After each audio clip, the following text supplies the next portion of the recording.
ओम शांति। 1/2/1976 की अव्यक्त मुरली। हेडिंग है रूहानी क्षमा और 3 प्रकार के रूहानी परवाने।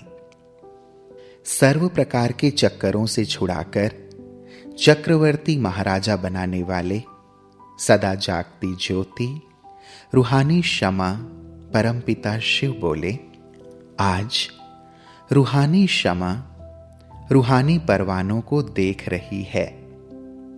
सभी परवाने एक ही क्षमा पर स्वाहा होने के लिए नंबरवार प्रयत्न में लगे हुए हैं। जो नंबर 1 परवाने हैं उनको स्वयं का अर्थात इस देह भान का, दिन रात का, भूख और प्यास का, अपने सुख के साधनों का, आराम का, किसी भी बात का आधार नहीं, सब प्रकार की देह की स्मृति से खोए हुए हो, अर्थात निरंतर क्षमा के लौ में लवलीन हुए हो। जैसे क्षमा ज्योति स्वरूप है, लाइट माइट रूप है, वैसे क्षमा के समान स्वयं भी लाइट माइट रूप हो।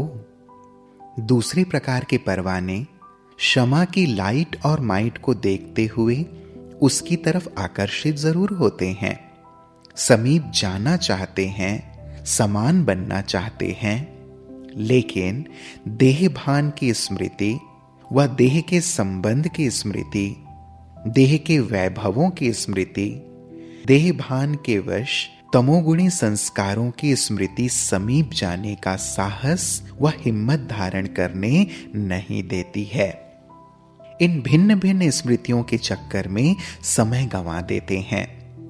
फर्स्ट नंबर है लवलीन परवाने, अर्थात बाप के समान स्वरूप और शक्तियां धारण करने वाले, बाप के सर्व खजाने स्वयं में समाने वाले, समान बनने अर्थात समा जाने अर्थात मर मिटने वाले। दूसरा नंबर अनेक प्रकार के चक्कर काटने वाले और अनेक स्मृतियों का चक्कर काटने वाले, वह हैं समाने वाले और यह हैं सोचने वाले। तीसरे नंबर के परवाने क्षमा को देख आकर्षित भी होते, सोचते भी, लेकिन दुविधा के चक्कर में रहते हैं, अर्थात 2 नाव में पांव रखना चाहते हैं। माया के अल्पकाल के सुख भी चाहते हैं और क्षमा द्वारा व बाप द्वारा अविनाशी प्राप्ति भी चाहते हैं। ये हैं बार बार पूछने वाले, वह सोचने वाले और ये पूछने वाले, ऐसा करें या ना करें, प्राप्ति होगी या नहीं होगी, हो सकता है या नहीं हो सकता है, मुश्किल है या सहज है, यही एक रास्ता सही है या और भी है।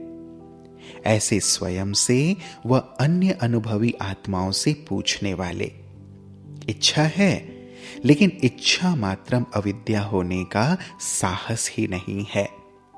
मिलना भी चाहते हैं, लेकिन जीते जी मरना नहीं चाहते। जीते जी मरने अथवा छोड़ने में हृदय विदीर्ण होता है। ऐसे 3 प्रकार के परवाने क्षमा पर आते हैं। अब अपने आप से पूछो कि मैं कौन सा परवाना हूं? अनेक प्रकार की स्मृतियों के चक्कर समाप्त हुए हैं या अब तक भी कोई ना कोई चक्कर अपनी तरफ खींच लेता है? अगर कोई भी व्यर्थ स्मृति के चक्कर अब तक लगाते हो तो स्वदर्शन चक्रधारी संगम युगी ब्राह्मणों का टाइटल प्राप्त नहीं हो सकेगा। जो स्वदर्शन चक्रधारी नहीं, वह भविष्य का चक्रवर्ती राजा भी नहीं होगा। 63 जन्म भक्ति मार्ग के अनेक प्रकार के व्यर्थ चक्कर लगाने में गंवाया। वही संस्कार अब संगम पर भी न चाहते हुए भी क्यों इमर्ज कर लेते हो? चक्कर लगाने में प्राप्ति का अनुभव होता है या निराशा होती है? 63 जन्म चक्कर लगाते, सब कुछ गंवाते, स्वयं को और बाप को भूलते हुए अब तक भी थके नहीं हो? कि ठिकाना मिलते भी चक्कर काटते हो?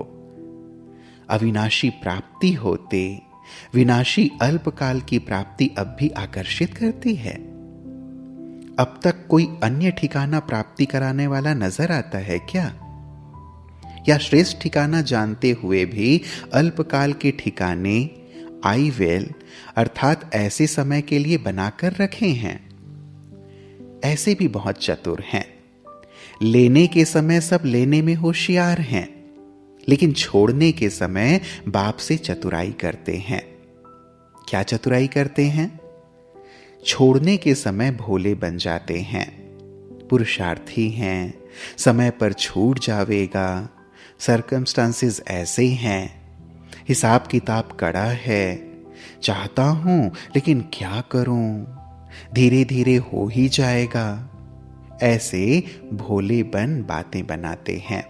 नॉलेजफुल बाप को भी नॉलेज देने लग जाते हैं।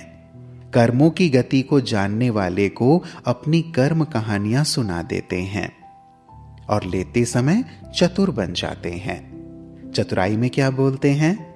आप तो रहम दिल हो, वरदाता हो, मैं भी अधिकारी हूं, बच्चा बना हूं तो पूरा अधिकार मुझे मिलना चाहिए। लेने में पूरा लेना है और छोड़ने में कुछ ना कुछ छुपाना है, अर्थात कुछ ना कुछ अपने पुराने संस्कार, स्वभाव व संबंध वह भी साथ साथ रखते रहना है। तो चतुर हो गए ना? लेंगे पूरा लेकिन देंगे यथाशक्ति। ऐसे चतुराई करने वाले कौन सी प्रारब्ध को पाएंगे? ऐसे चतुर बच्चों के साथ ड्रामा अनुसार कौन सी चतुराई होती है?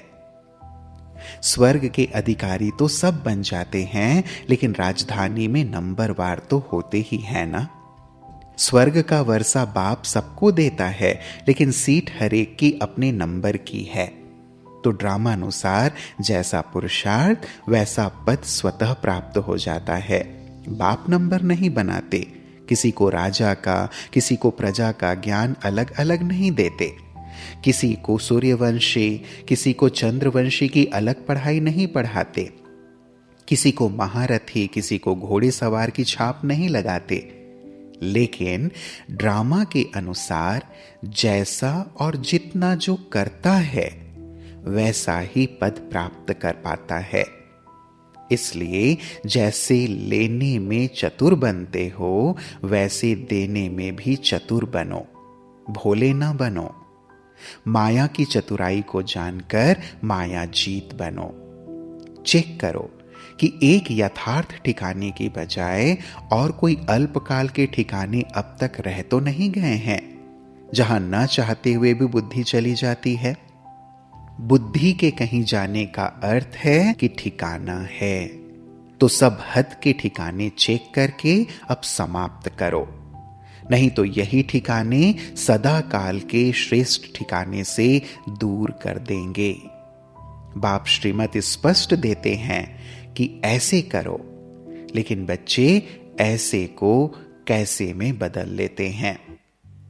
कैसे को समाप्त कर जैसे बाप चला रहे हैं ऐसे चलो।